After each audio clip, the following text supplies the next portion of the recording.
Learning objectives. After completing this module, learners will be able to explain the life of tribal groups, enlist the ways in which colonial rule affected tribal life, discuss forest laws and their impact, recall the problems associated with trade, describe the efforts of Birsa Munda for the tribal groups. Life of tribals. In mid-1870s, Birsa was born in a family of Mundas, a tribal group that lived in Chota Nagpur. The tribes had customs and rituals that were very different from the customs and rituals of the Brahmins. How did tribal groups live? Tribal people were involved in a variety of activities in different parts of India by the 19th century. Some were jhum cultivators. Jhum cultivation or shifting cultivation was done on small area of land in forests. The cultivators cut the treetops, allowing the sunlight to reach ground. The vegetation was burnt on the land for cultivation. Once the crop was ready and harvested, the cultivators shifted to another field and left the field uncultivated for several years. Some were hunters and gatherers.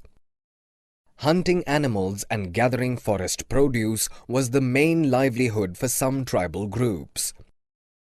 The Khons were hunters and gatherers living in the forests of Orissa. They used many forest shrubs and herbs for medicinal purpose and sold forest produce in the local markets. Baigas of central India regarded themselves as the people of forest and were unwilling to work as labor for others. Tribal groups required to buy and sell goods that were not produced within the locality. This led to their dependence on traders and money lenders. Some herded animals. Many tribal groups lived by herding and rearing animals and gathering forest produce. Tribal groups who moved with their herds of cattle or sheep according to the seasons were called pastoralists. Example, cattle herders, the Van Gujjars of Punjab Hills and the Labadis of Andhra Pradesh. Shepherds, the Gaddis of Kullu. Goat rearers, the Bakarwals of Kashmir. Some took to settled cultivation. Many tribal groups had begun to settle down instead of moving from one place to another. They began to use the plough and got rights over the land they lived on. Tribal groups like the Gonds and Santhals were more civilized than the hunter-gatherers or shifting cultivators, according to the British officials. Effect of colonial rule on tribals. What happened to tribal chiefs? Before the arrival of the British, tribal chiefs enjoyed economic power and had the right to administer and control their territories. Under British rule, the power and functioning of the tribal chiefs changed, as they were allowed to keep their land titles but were forced to follow laws made by British officials in India. What happened to the shifting cultivators? The British were uncomfortable with the shifting cultivators. The British wanted to regularize revenue source for the state, so land settlements were introduced by British. The British effort to settle jhum cultivators was not successful.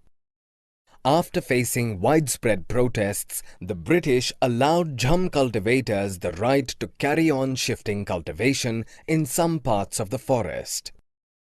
Forest laws and their impact. The life of tribal groups was directly connected to the forest. The forests were declared as state property by the British. Reserved forests were for producing timber which the British wanted. In reserved forests, people were not allowed to move freely or practice jhum cultivation. Many tribal groups reacted against the colonial forest laws and rose in an open rebellion. Problems with trade. The problem with trade.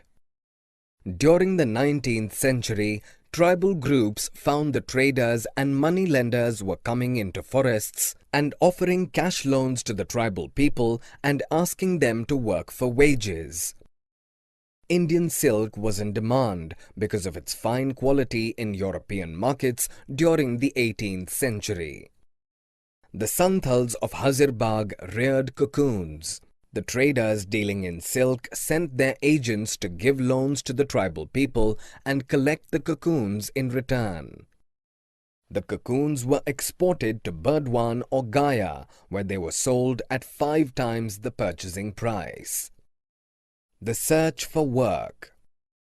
The condition of the tribal groups who had to go far away from their homes in search of work was worse.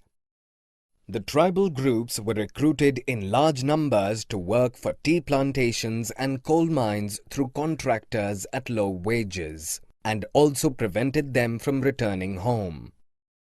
In 1920, tribal in the mines of Bihar were made to work deep down in the dark, dangerous and suffocating mines. In 1920s, over 2,000 workers died every year due to adverse working condition of Indian mines. Regional revolts against the British. A closer look. The tribal groups rebelled against the changes in laws, restrictions on their practices, the new taxes they had to pay, and exploitation by traders and moneylenders. In 1831-32, the Kols rebelled. In 1855, Santals rose in a revolt. In 1910, Bastar rebellion in central India broke out. In 1940, the Worli revolt in Maharashtra was observed. Birsa Munda. Birsa Munda was an Indian tribal freedom fighter, religious leader and folk hero who belonged to the Munda tribe. He spearheaded an Indian tribal religious movement that arose in the tribal belt of modern-day Bihar and Jharkhand in the late 19th century.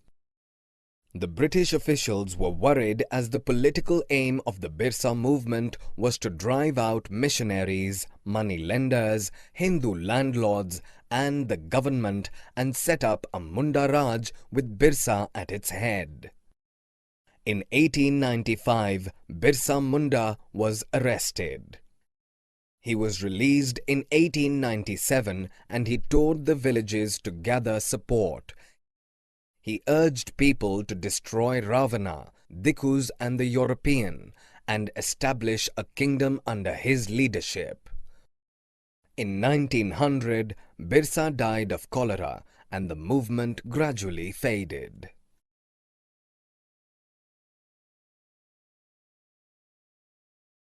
Summary.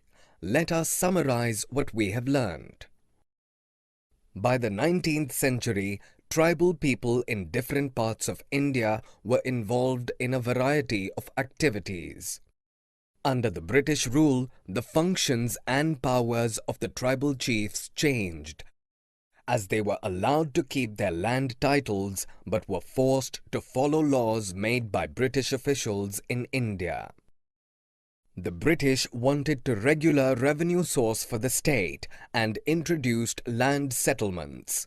During the 19th century, tribal groups found the traders and moneylenders were coming into forests and offering cash loans to the tribal people and asking them to work for wages.